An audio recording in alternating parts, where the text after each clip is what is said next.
Y por favor, me confirman.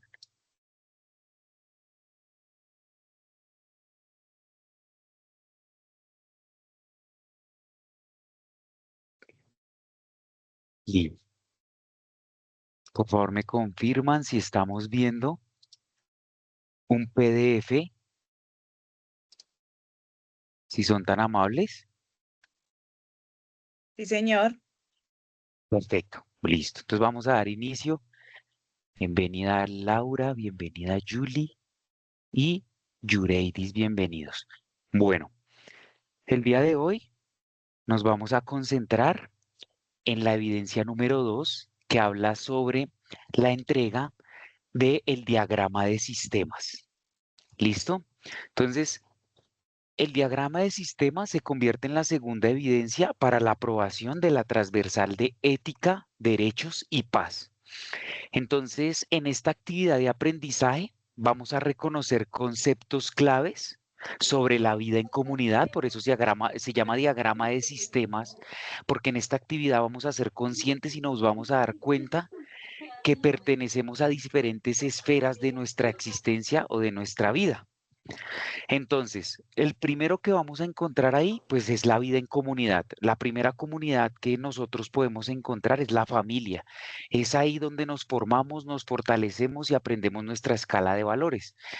Más adelante sería la escuela como otro de los medios de sociabilidad. ¿Listo? La vida en pareja, el vecindario, la empresa. En nuestro caso, pues digamos, nosotros no nos podemos encontrar físicamente, pero sí nos encontramos en espacios netamente académicos de aprendizaje, donde yo trato de transmitir y guiar un conocimiento y ustedes tratan de dar una evidencia de su aprendizaje, apropiárselo y pues hacerlo vivo. Todo aprendizaje tenemos que vivenciarlo, hacerlo vivo y materializarlo. Entonces, en este diagrama de sistemas, el objetivo, chicos y chicas, es básico. Vamos a reconocer los conceptos sobre la vida en comunidad, teniendo como base las relaciones con el contexto social y el sector productivo de cada uno de sus programas o de sus especialidades. Recordemos que como somos una transversal de ética, acá vemos aprendices de todas las especialidades que imparte el SENA. Sí, nosotros tenemos un encuentro aproximadamente siempre, citamos a 100 personas, 100 aprendices, y siempre asiste más o menos un 10%, ¿vale? A veces un 20%. Alguna vez fui muy popular y asistieron casi 30 aprendices. Eh, la actividad permite comprender la importancia de las relaciones sociales en el crecimiento personal. ¿Por qué es importante la familia para cada uno de nosotros en nuestro crecimiento personal, en nuestra proyección de vida? Recordemos que venimos de hacer un proyecto de vida, un video, una hoja de ruta para mi vida y fuimos conscientes de la importancia que tuvo mi familia, mi escuela, mi sociedad y mis diferentes referentes para formarme como ser humano y como individuo, ¿verdad? Entonces, ¿por qué son importantes las relaciones sociales? ¿Cómo estas relaciones sociales contribuyen a mi crecimiento personal y comunitario? Eso es lo básico que tenemos que entender, ser conscientes de cómo me impacta mi familia, mi escuela, mi vecindario, mis amigos. Creo que por ahí vamos a ver en el diagrama de sistemas una parte muy importante que es la televisión en esta era de las redes sociales. ¿Qué tanto eso me impacta y me configura como individuo y como ser humano? Entonces, ¿qué vamos a hacer? Ustedes necesitan, por favor, desarrollar en esta actividad un PDF, un documento donde va a haber un diagrama de sistema. Se los voy a mostrar. Es esto lo que tienen que replicar en su PDF. Lo tienen que hacer igualito, ¿cierto? Pero ¿quién va a hacer ese yo? Pues usted, la persona que me está escuchando. Y ahí me va a poner su familia y qué tan importante es su familia en en esa perspectiva de ser humano. La familia, pues lo más cercano, pues, en mi caso, digamos, yo les voy a dar mi ejemplo. En mi caso, mi madre, mi padre y mis tres hermanos, digamos que ese fue siempre mi núcleo familiar, ¿verdad? Y cada uno de ellos me aportó en mi crecimiento personal. Empiezo por mi madre, pues, mi madre fue una abnegada por sus hijos. Entregó la vida por la crianza, la protección, una buena alimentación, un buen techo, un buen vestuario por sus hijos. Entonces el amor al otro que me dejó mi madre como ejemplo. Por otro lado, mi padre me dejó un valor muy bello que se llama la responsabilidad. Así lloviera, tronara o relampagueara, mi padre salía muy a las 4 de la mañana a trabajar, a ganarse el sustento para su familia, ¿verdad? Siempre estuvo en su trabajo, por más enfermo que lo vi temblando, lo vi con fiebre, lo vi con dolor estomacal, pero siempre asistió a trabajar. Entonces, eso me queda de experiencia. Ahí yo aportaría el concepto familiar, mi madre me enseñó la importancia del ser humano, del individuo y de la familia. Y mi padre me enseñó la responsabilidad, que hay que salir a trabajar, que hay que luchar por el alimento de manera honesta, sin hacer daño a nadie, ¿ven? Entonces, esas palabritas las podemos poner ahí. En el diagrama de sistemas también aparece esa familia extensa. Acuérdense que ahorita pues, el concepto de familia ha cambiado, ¿no? Hay familia nuclear, hay familia monoparental, hay familia multiespecie, familia nuclear, creo que ya se las dije. Entonces, como el concepto de familia ha cambiado, algunos de nosotros pudimos ver crecido con tíos, primos, abuelos, y la enseñanza, los valores vinieron de ellos, que es esa familia extensa, ¿verdad? Entonces, acá hay un principio, en ese primer diagrama de sistemas, la primera esfera es usted, ¿verdad? Es el yo. ¿Cómo me construyo? Entonces ahí habla de cuáles son mis motivaciones, le pregunta el diagrama de sistemas. Sí, ¿cuál es esa motivación que usted tiene? Entonces yo les voy a hablar desde mi punto de vista. Entonces mi motivación es educar a la sociedad y transformar el mundo por medio de la conciencia y por medio de un pensamiento sostenible, sustentable, ético y basado en las relaciones de paz. Eso es lo que me gustaría hacer, contribuir a todas las personas que he tratado de formar en mi carrera profesional como instructor, como profesor, es cambiar las mentes de los seres humanos y motivarlos, sobre todo a que se eduquen, ¿cierto? Ahí habla de qué valores tengo. Entonces ya les hablé del que me transmitió mi padre, que era la responsabilidad, la honestidad, el respeto. Mi madre me transmitió el valor del amor, el valor del cuidado, el valor del altruismo. Imagínense ser madre y entregar su vida por otro ser humano, ¿verdad? No solo su vida biológica, porque las madres gastan una cantidad de calcio, ponen su vida en riesgo en el momento de un parto, em, nos dan casi que muchos nutrientes para que podamos nacer. Y no solo eso, sino lo que significa lo emocional, entregar su vida, sacrificarse por acompañar la subsistencia de un individuo. Entonces, ¿vieron esos valores tan bonitos que a mí me transmitieron? Adicional a eso, pues tenemos el colegio. ¿Verdad? El colegio, hubo un profesor, hubo algún compañero que a ustedes les marcó la vida y les dio un bonito ejemplo de vida para poder continuar con ese proyecto académico que ustedes llegan. Algún maestro fue su motivación. Entonces, si soy especialista en el análisis de sistemas, muy seguramente fue mi profe de matemáticas, quizás, o mi profe de informática, ¿verdad? Quizás podemos hablarlo así. Si estoy en la gestión agroindustrial, entonces quizás fue mi profe de biología, quizás fue mi profe de química. Sí, ¿dónde encontramos en el colegio algún tipo de motivación que me haga acrecentarme como ser humano y desarrollar mi proyecto de vida? También hablamos del vecindario. Quizás tuvimos algún vecino, un amiguito, ¿cierto? Que con él compartíamos juegos, con él compartíamos algún tipo de experiencia que marcó mi vida de carácter positivo, ¿verdad? Y eso me acrecienta dentro de mis relaciones y mejoraron mi entorno. Entonces, yo tuve un vecinito que era muy bueno jugando el microfútbol y él siempre fue mi motivación pues para ser un muy buen jugador. Al principio, pues cuando uno es niño siente como envidia, como rabia, como frustración, pero más adelante uno va pensando, esa persona me motivó para que yo desarrollara mis habilidades kinestésicas en el fútbol o en determinado deporte. Y fue una motivación porque era un excelente jugador. ¿Listo? La televisión, ¿se acuerdan que les había contado? Entonces, miren, acá aparece el concepto de televisión. ¿Qué tan importante es la televisión y qué tanto me configura en mi crecimiento como ser humano? En mi percepción de hombre o de mujer que se proyecta en el mundo. ¿Qué tanto influye la televisión? Entonces la televisión nos vende, por ejemplo, estereotipos. ¿cierto? Digamos que muchas veces podemos observar que a las mujeres les mandan el mensaje de de la anorexia, toca ser delgados quizás, y a nosotros los hombres nos envían el mensaje de la vigorexia, que es el contrario, toca ser musculosos, fuertes para poder ser atractivos y poder encajar en un medio. Sí, digamos que hay, o por ejemplo, ¿qué nos vende la televisión? El consumo. Entonces, si tienes este carro, si viajas de esta forma, si tienes este vestuario, eso te va a causar felicidad y vas a estar bien. Entonces, a veces, pues la televisión nos está configurando como seres humanos. ¿Qué de positivo, qué de negativo veo en la televisión? Ahorita que están tan de moda los realities y todo esto, ¿verdad? Hablamos de los compañeros en diferentes ámbitos. Puede ser el colegio, el vecindario o el trabajo, ¿verdad?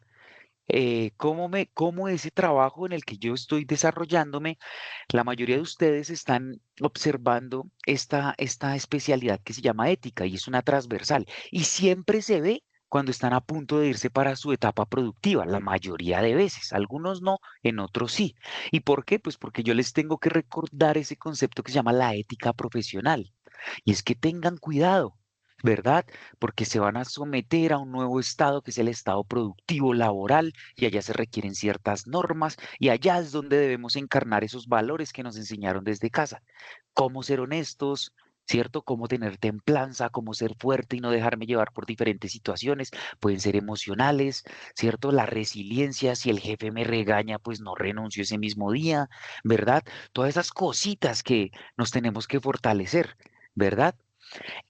Hay una cosa que se llama el gobierno en nuestro país, un país que se ha caracterizado por el bipartidismo, se ha caracterizado por la lucha de clases, se ha caracterizado por esas diferentes ideologías que se hablan de derechas, centros e izquierdas. Entonces, ¿cómo ese gobierno me configura, cierto? Esa influencia de gobierno me configura como ser humano. La religión, o sea, acá es algo un concepto muy importante, independientemente de sea cual sea la religión que manifestemos o nuestro sistema de creencias al cual yo me afilie, pues acá hablamos de a qué encomiendo, ¿cierto? Algunos será a Dios, algunos será a la energía, entonces a Shiva, a Buda, a Alá, a Ra, a cualquiera que sea el sistema de creencias que nosotros estemos afiliados, entonces cómo ese sistema de creencias me configura como ser humano. Entonces, en mi caso, yo les voy a hablar de mi caso, bueno, yo fui criado bajo la doctrina y el pensamiento cristiano católico. Entonces a mí me inculcaron la existencia de un Dios creador, ¿verdad? Y que ese Dios lo estaba mirando a uno. Y en mi religión, en la religión que yo profesaba, existe el castigo por los malos actos, pero también existe el premio por los buenos actos. Y hay un cielo y hay un infierno. Y hay una escala de valores y hay unos mandamientos, o sea, leyes con las cuales yo me tengo que comportar para no solo vivir bien en comunidad, sino para ser fiel a Dios, pero eso lo tiene cada sistema de creencias que cada uno profese. Entonces, ¿qué tan importante es para ustedes la religión o su sistema de creencias en esa configuración de ser humano? ¿Listo? Eso, este tiene que estar en todas las evidencias. Todos me van a mandar este mismo diagrama, pero con cada uno de sus conceptos y descifrando cada una de esas categorías, diciéndome cómo influyó en ustedes. ¿Hasta ahí todo va bien? Sí, profe, Alexander, este lo entregamos solo, ¿cierto? Sofía, otra vez, Sofía, me repites que es que se me corta este internet, no se lo han terminado de inventar. ¿Qué me Hola, decía Sofía profe, otra vez? ¿ahí me escuchas bien? Hola, Hola, profe. hola. Disculpa, ¿me escuchas bien? Sí, perfecto, ahora sí. Listo. Te quería preguntar, ese y las preguntas que le acompañan em, se entrega en un solo archivo, ¿cierto? Y en esa, pues es en la parte de la evidencia donde hay que entregarla. Correcto. Una sola, un solo PDF, por favor, querida Sofía, donde aparezca una portada muy sencilla, te presentas, me lo envías como si fuera una carta, una postal, aparece este diagrama de sistemas, pero pues ya tú lo descifras como yo trate de hacerlo con cada concepto, ¿verdad? Y las preguntas abajito las vas a contestar. Ya me pongo a socializar las preguntas. Sí, señora, solo uno y ya. Gracias, Sofía. Para todos Mil gracias, perfecto. profe. Bueno, vale, voy a continuar entonces. El siguiente punto para esta evidencia y que todos sacamos notas muy buenas es, primero, Entonces vamos a contestar unas preguntitas que les hacen aquí. ¿Listo? Entonces una de las preguntas es mis motivaciones. Eso aparecía en el yo, ¿verdad? Allá en el diagrama de sistemas van a poner palabras claves, palabras sencillas. Pero acá ya vamos a hacer una narrativa. Entonces ustedes me van a contar algo, que son, cuáles son mis motivaciones, cuáles son mis principios, así como yo les hablé de cuáles son mis principios, el respeto, la responsabilidad, el trabajo, la generosidad que me enseñó mi madre, el amor que me enseñó mi madre, el altruismo que me enseñó mi madre, todo eso, ¿sí? Entonces, mis motivaciones, mis principios, los valores que a cada uno, su escala de valores que tiene, eso que le enseñaron en su casa, eso que le transmitieron, el orden, el aseo, que es la responsabilidad consigo mismo, la puntualidad, ¿sí? Si tu mamá molestaba por el horario, oye, vas tarde para la escuela, ahí tu mamá no te estaba regañando, tu mamá te estaba transmitiendo el valor de la puntualidad, que se configura en el respeto hacia el otro y hacia el tiempo del otro. ¿Ven? Hablamos de qué valores de alguna forma determinan esa forma en cómo me relaciono con otras personas. ¿Listo? Todos estos valores hacen que nosotros nos relacionemos con los demás de una manera positiva, porque hablamos de valores, ¿cierto?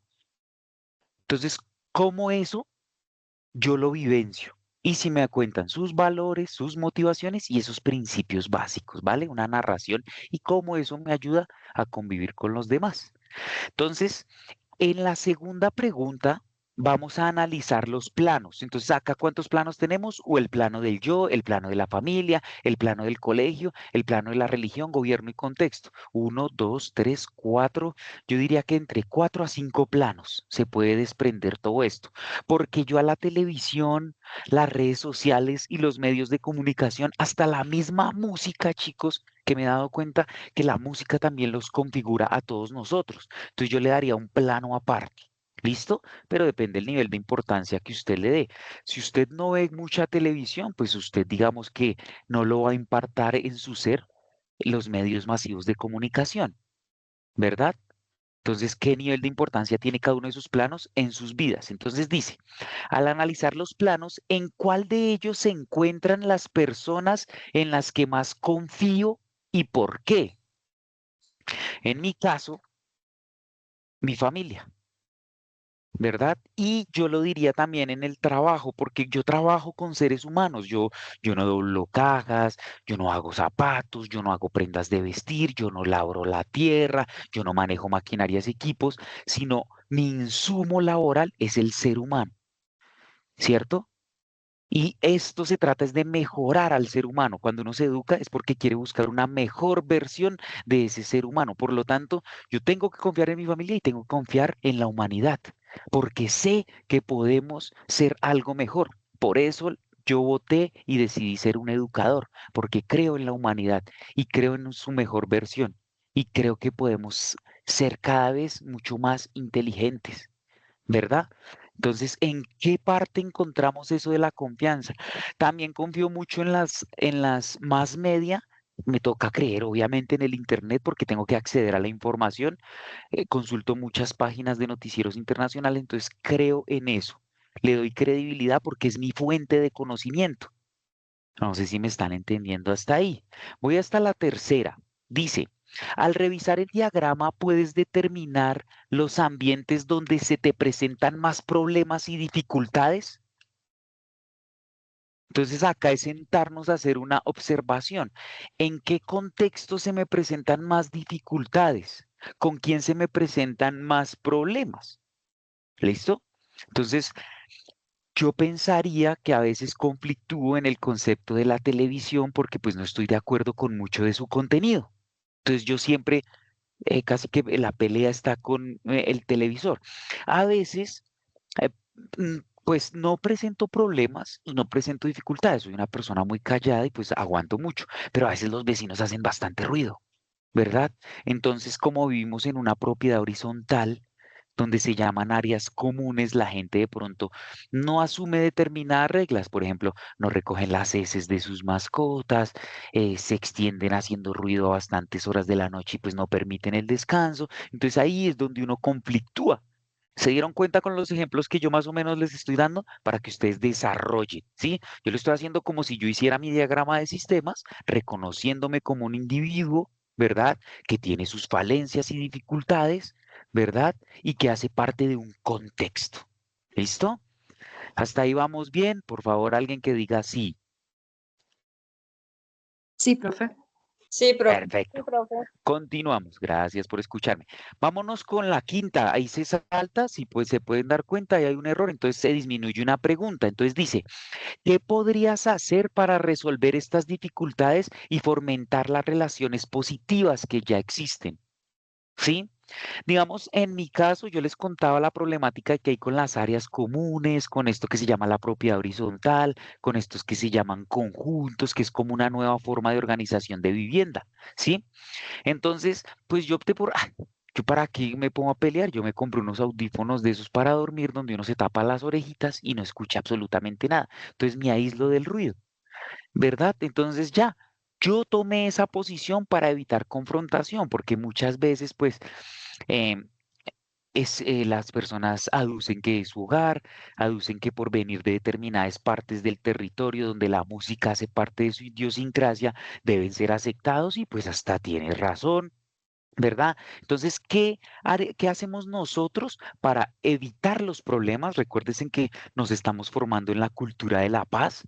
Ya basta con 50 años de historia que tenemos de guerra, conflicto armado, paramilitarismo, guerra de guerrillas, conflictos internos, como para seguir. Entonces, apoyando la cultura de la paz, pues yo tomo medidas. ¿Listo?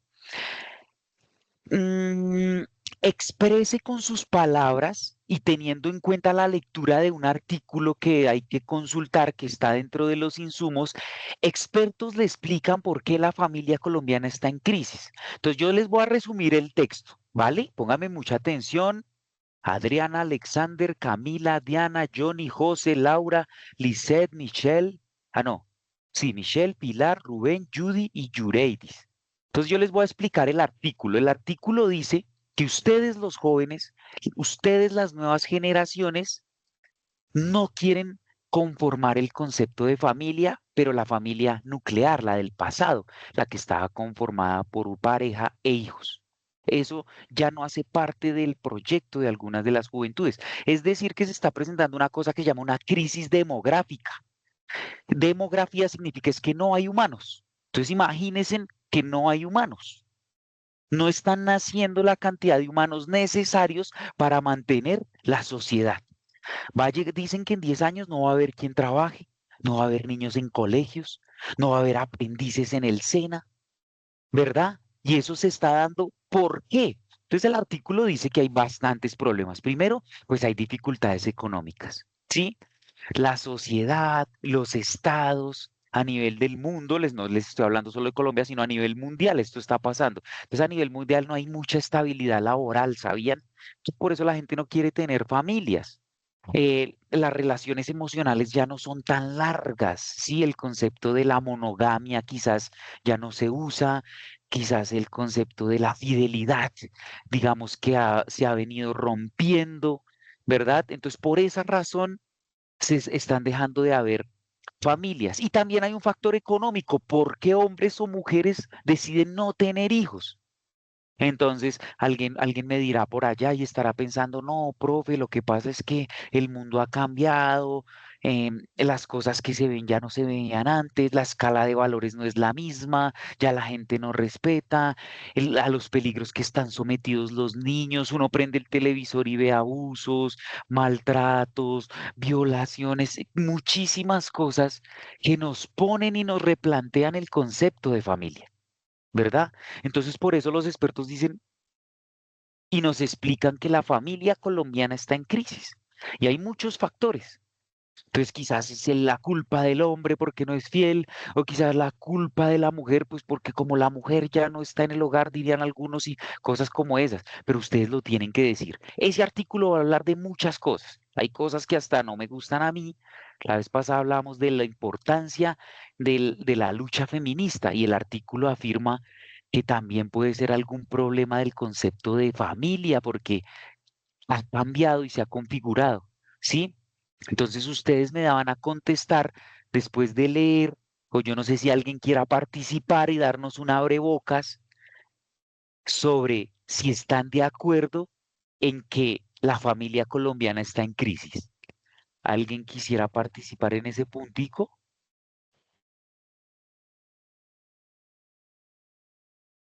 Bueno, bueno, no, no pasa nada. Entonces, continuemos. En el séptimo punto, vamos a hablar que si usted considera que la familia está en crisis, argumente. En caso de ser necesario, busque referencias que le apoyen su escrito. Entonces, buscar en una noticia de un periódico, buscar en otro libro, ¿sí? Buscar una fuente documental bibliográfica, ojalá citarla en Norma Zapa, algo muy profesional como lo que son ustedes, unos profesionales, y y justifiquen su respuesta, los que digan que no y los que digan que sí. ¿Listo? Hay que justificar nuestra respuesta.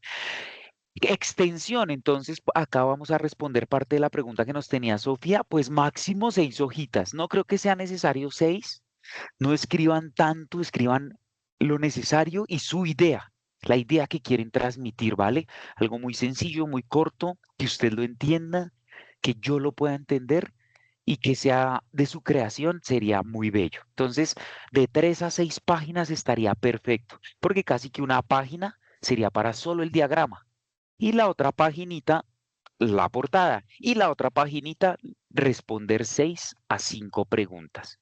¿Listo? Y para hacer la entrega, pues por favor buscan en la plataforma Sajuna donde diga diagrama de sistemas. Bueno, hasta ahí todo entendido qué es y cómo toca presentar la evidencia. ¿Todo perfecto? Sí, Sí, profe. señor. Listo. Sí, claro. Bueno, ahora yo les voy a hablar en estos 10 minuticos que nos quedan de encuentro. Vamos a hablar sobre qué significa la ética y la vida en comunidad desde la filosofía. ¿Listo? Entonces, muy atentos todos. Entonces dice acá, la competencia habla de que nosotros somos seres sociales. Un filósofo en la época antigua decía que éramos son politicón, o sea, animales políticos por naturaleza. Pero la política no es votar, la política es hacer parte de una sociedad, participar en la vida de lo común. ¿Listo?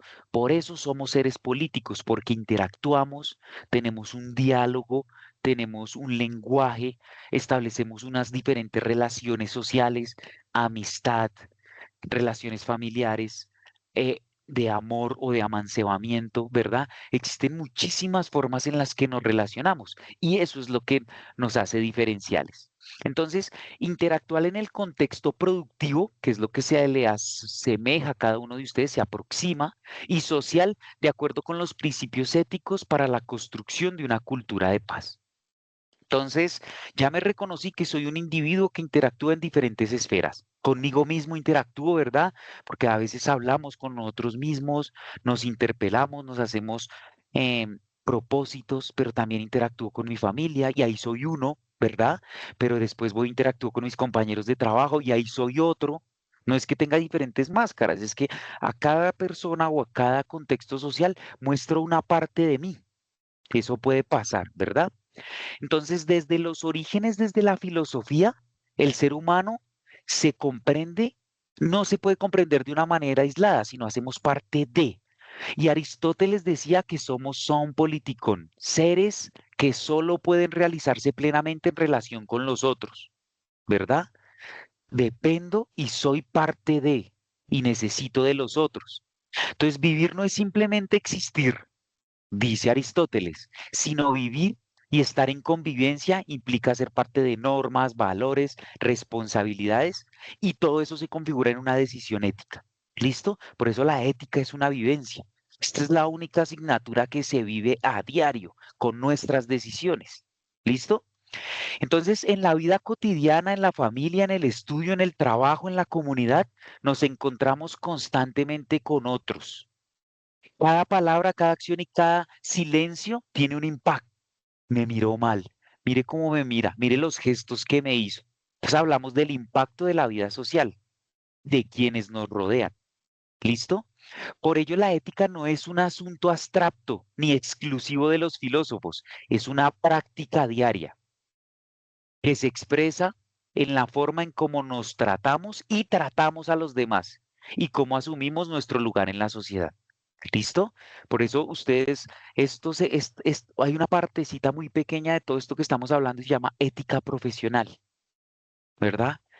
¿Qué comportamiento ético voy a asumir en mi contexto laboral? ¿Sí? Por ejemplo, ¿vieron lo que pasó en Canal Caracol y en el contexto laboral donde se dio el acoso? Y todos pueden ser o víctimas o victimarios de ese flagelo. Y se hizo popular. Entonces eso es una mala práctica de la ética, abuso de poder, falta de honestidad, falta de respeto, que trataron de cosificar a unas mujeres. Entonces, ¿vieron eso? Eso es una falta a la ética profesional. Entonces, sigamos. Ahí les voy dando como ejemplitos y de situaciones que nos pueden pasar en la vida diaria y real cuando estén en su etapa productiva, chicos y chicas, ¿no?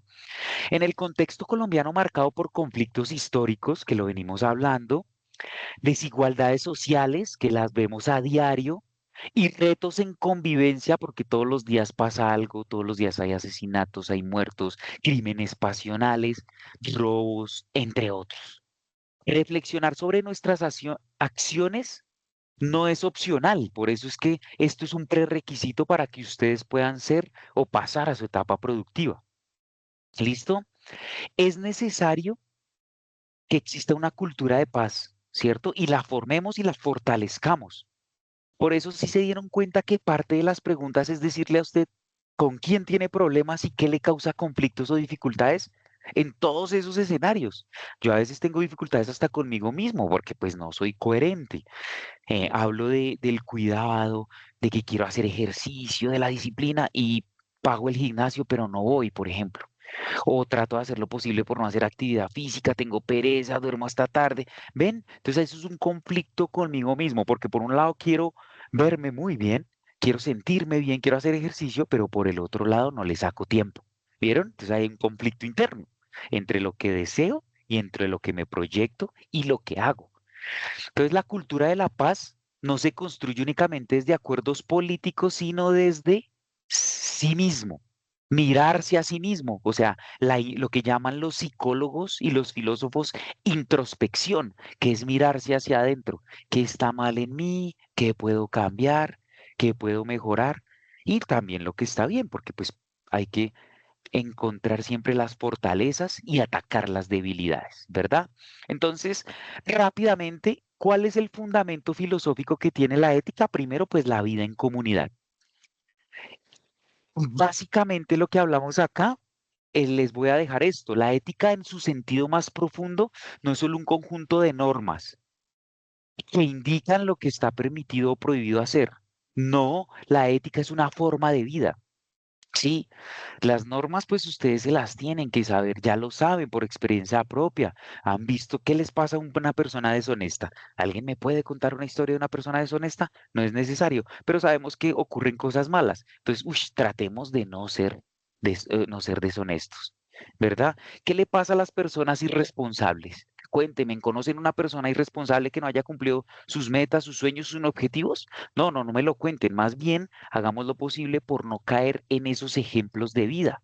¿Vieron? Nosotros también podemos aprender por una cosa que se llama la experiencia. Entonces estamos aprendiendo del ejemplo de los demás. Hay ejemplos positivos, pero también hay ejemplos negativos. ¿Listo? Entonces hablamos acá. ¿Cómo nos volvemos más conscientes de la forma en la que vivimos nosotros? Pues materializando las normas y las leyes, ¿cierto? Y nosotros eso implica que nos preguntemos, ¿qué hago? ¿Cómo lo hago? ¿A quién afecta lo que hago? ¿Verdad? Siempre van a haber personas que se van afectadas por nuestros comportamientos. Entonces, si llegas tarde a la casa, se va a preocupar tu mamá, tus hermanos, tu núcleo familiar, y si tienes pareja, pues tu pareja se va a preocupar, ¿ves? Entonces siempre vamos a estar afectando a los demás porque vivimos en comunidad. Todas nuestras decisiones afectan a los demás. Les voy a enseñar un hermoso filósofo que se llama Emmanuel Levinas.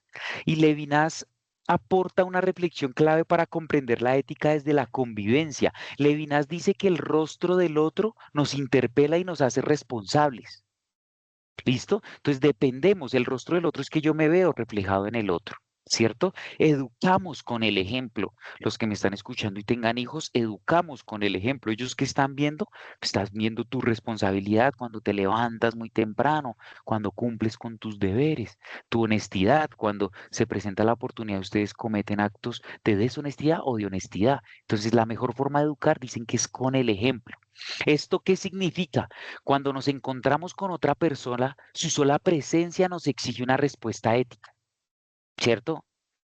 En el caso de que hablábamos de, por ejemplo, del ejemplo de acoso en Caracol y todas esas cosas de televisión. Entonces, vieron una mujer, ¿qué actitud ustedes asumirían? Los hombres y ustedes mujeres, ¿qué actitudes ustedes asumirían? Entonces ya hay una señal de respeto. El simplemente de que el otro esté posicionado a mi frente, hay que asumir una posición de respeto, sea cual sea su género, sea cual sea su condición física, ¿verdad? Entonces eso ya es asumir una posición ética. El otro no es un objeto, nos dice Levinas, ni un medio para mis fines, sino un ser humano con dignidad, historia y derechos. Escúchenlo, por favor, ustedes que van a su etapa productiva, sus compañeros de trabajo, sus jefes y ustedes mismos, porque ustedes tienen que tener en cuenta que ustedes tienen dignidad, tienen historia y tienen derecho. No son unos objetos, nos lo dice Levinas. ¿Listo? Y no es un medio para el fin de nadie, no lo dice Levinas, sino son un ser humano. ¿Listo? El concepto de bien común cuando aparece. ¿Listo? Entonces, el concepto de bien común aparece aquí con un eje fundamental y es actuar éticamente. No significa pensar solo en el beneficio individual para ustedes, sino comprender que el bienestar personal está profundamente ligado al bienestar colectivo, al de todos, al de la comunidad. En nuestro tercer encuentro, cuando nos veamos el día viernes, los que quieran asistir, el día viernes vamos a hablar de la ética del cuidado del planeta. Entonces ya no hay familia, ya no hay trabajo, sino hay una cosa que se llama la casa común, que es la tierra. Tu casa no es ese apartamento o esa finca o esa casa en la que estás, no. Lo que nos dice acá la ética, tu casa es el mundo, la casa común. Y entonces, ¿cómo vamos a cuidar la casa común? ¿Listo? Ese es un adelanto.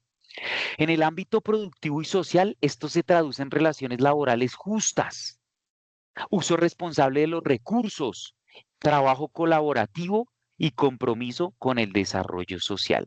¿Listo? Estamos muy queditos de tiempo, digamos un resumen rápido para terminar. Bueno, el diagrama de sistemas es una herramienta de reflexión. Vamos a reflexionar que hacemos parte de. Y cada plano permite identificar esos espacios donde se presentan las mayores dificultades, que eso es lo más bonito de esto.